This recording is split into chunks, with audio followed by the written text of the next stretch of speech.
guys, welcome back. 1776 or bust. So today we're going to be doing our final impressions, finally, on this gun right here, which is the Beretta APX RDO. So I'll be honest with you, there's a lot of people out here, a lot of naysayers who will say that the Beretta is a good gun, but for whatever reason, it never really fit what they were looking for. Maybe it's the way it looks. I mean, obviously it's got these kind of like these, almost like these pillars on here. Maybe it's the form factor. Maybe it's the way it looks. Maybe it's the way it shoots. But one of the things that I would have to say about the RDO in particular is that it's a very good setup for a very good handgun, especially if you really are into Berettas. Now, of course, this may not replace your Glocks, your CZs, your Smith & Wessons, whatever might else be your fancy. But I think for most people, when they have had the opportunity to handle the gun, when they've had the opportunity to shoot the gun and basically carry the gun for a while, they begin to realize that this is probably one of the better striker-fired polymers on the market. Now, obviously, it is now 2020. These guns have been going off the shelves like crazy for super low prices. I mean, you can find the Centurion model, which this is right here, for the low 300s. And the RDOs, I think right now are coming in at the low 400s. But I'm not exactly sure why that is. Now, could there be an update coming for the APX? Maybe, that's a possibility. You don't know really what Beretta's up to because, unfortunately, when I bought my first Centurion, within a week, Beretta came out with the Centurion RDO, and it was to very little fanfare. Nobody even, in my opinion, knew about it, and nobody, more importantly, was talking about it, including Beretta for that matter. So when it came out, I wound up trading in my old Centurion to get this one. And I've got to say, I'm very impressed. So I'm going to show you some footage of me shooting the gun. And in all transparency, guys, it's terrible. I had a horrible day shooting this. I had the optic on. I am not an optic master by any chance, and it's going to show in this video. So once we're done looking at that video, we'll take it to the table, and I'll show you some of the features in regards to how to mount the optic on here. And ultimately, it's up to you to decide if this would be a gun that would interest you. Again, we are in 2020. It's going to be interesting to see what actually happens with some of these firearms. Are we going to see some refreshments or refreshings, I should say, in regards to some of the handguns, or are they going to keep their basic form factor the way it is like this? Ultimately, I don't think you can beat this gun in regards to price right now. You don't even have to get the optic if you choose not to, but for about $320, this might be a no-brainer. So let's take a look at some of that shooting.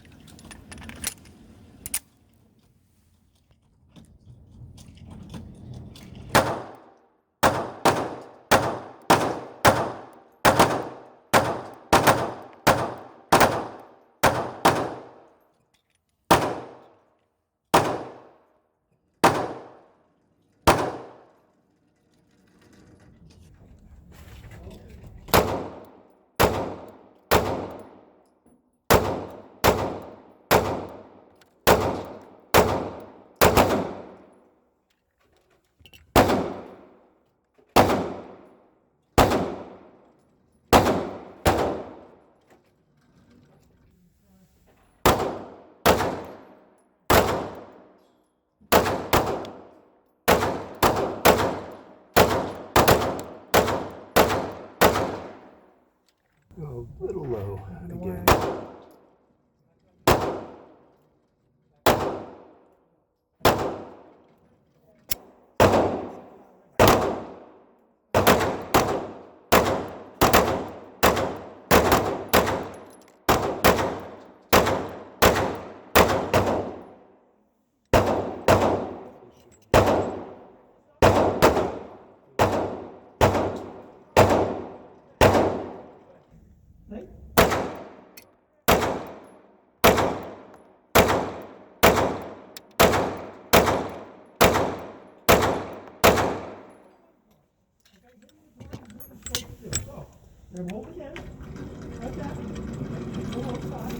Still a little low. Back to the table. On the table, you see my little APX Centurion RDO. And it's a pretty damn nice looking handgun. Not going to lie. But more importantly, what are my thoughts about this gun? Well, after shooting it, after you just saw some of the results, I would say, God, I suck at this gun. But more importantly, I suck at shooting red dots. And it's something I definitely have to work on more. I know that. I've already stated that a million times. But, you know, that's the truth. And I'm not going to lie to you and post me shooting it like this and never showing you what I'm actually shooting.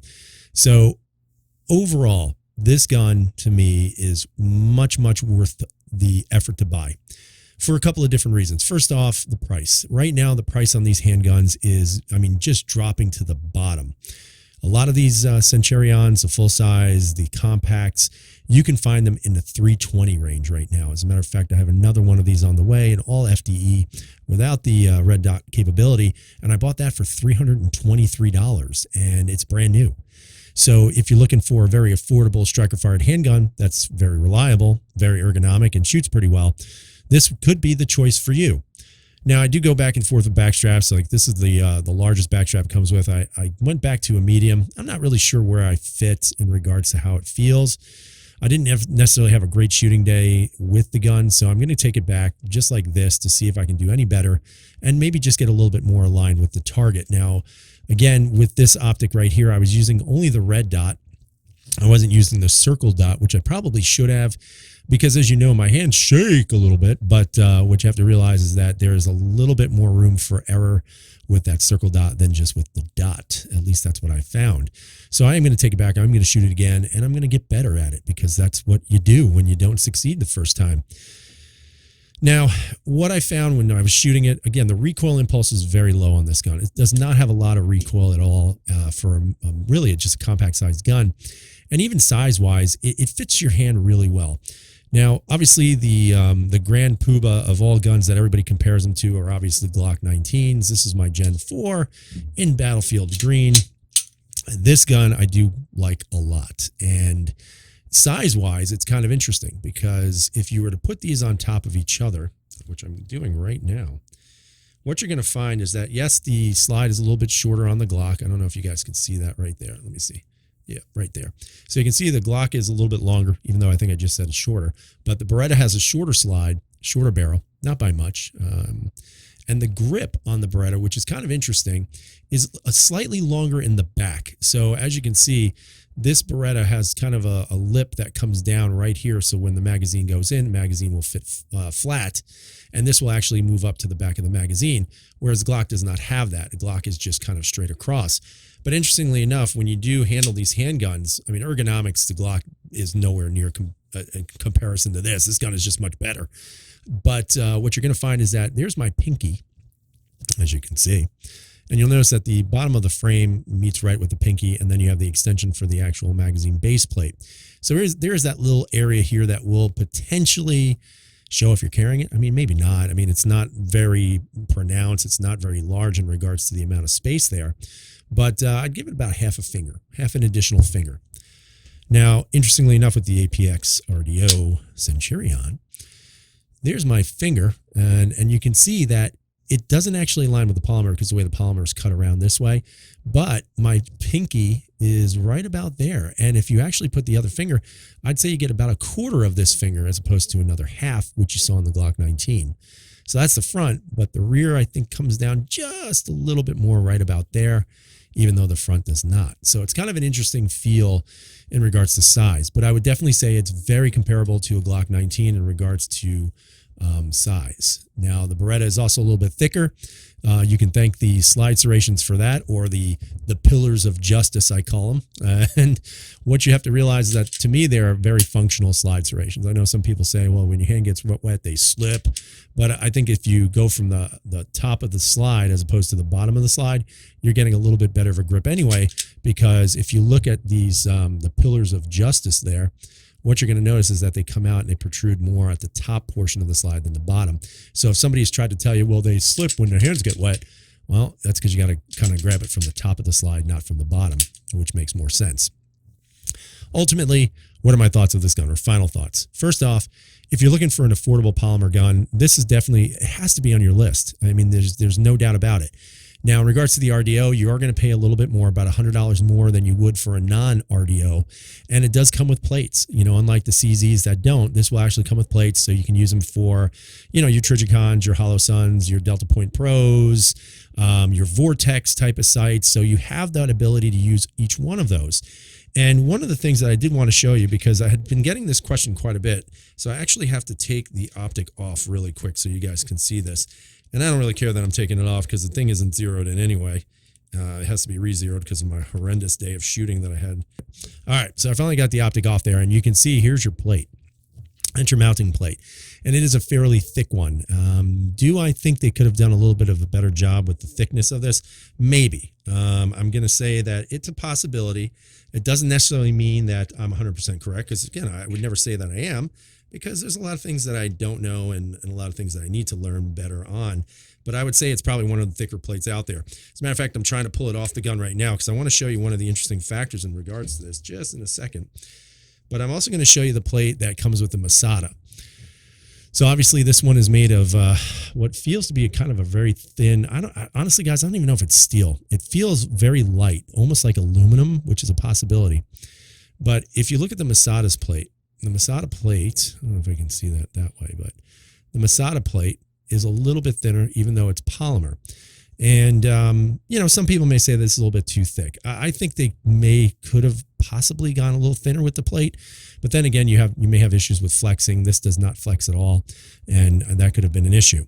Now, one of the questions that I've been getting repeatedly on this gun is, what about the plunger? And what you're going to notice here is that as you pull the trigger there, you see that little thing popping back up and down, and that would have been the plunger on all of the other APXs. That little nipple that sticks up every time you pull your trigger. With this, however, they give you this little spring. And for those of you out there, let me see if I can get that to zoom in. For those of you out there that are going to get this gun, you need to be very leery when you take off the initial plate, because if not, this spring will bounce up and it will vanish. It'll disappear into the unknown, so to speak. And how that pin basically, or excuse me, how that spring works is it will sit in that channel right there, and it will actually be held down by the actual plate. And when that trigger is being pulled, the plate adds the resistance to the spring, which allows it to be drop safe. And that's kind of interesting. So that was always the problem as to why companies won't mill these for you if you don't have the RDO.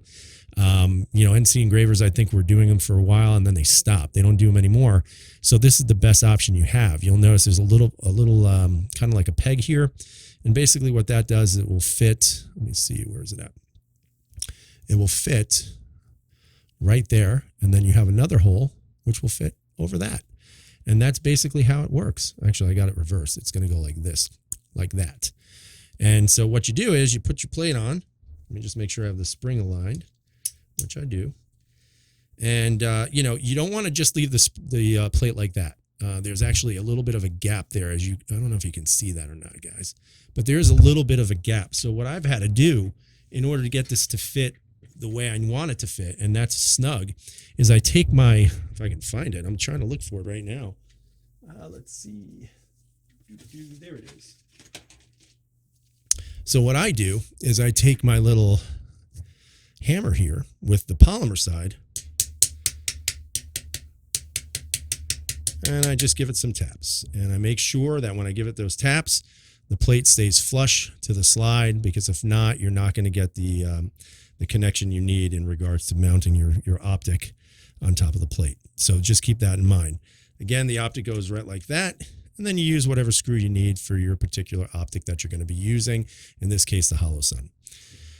So with that, the gun is fully functional. This plate will hold that spring in, so you don't have to worry about anything going wrong, so to speak. And like I said, it really is a really good functional handgun. I don't really see too many problems with it. I think it's actually a fairly good, solid product. So again, guys, I'd love to hear what you have to say about the Beretta APX. Is this something you fancy? Is it something you'd be considering, you know, based on the fact of the price and also the usability of this handgun? Love to hear what you have to say. Leave those comments down below. I hope you guys have a great 2020. And this is the start of the year, guys. So as always, stay safe, and freedom is never free.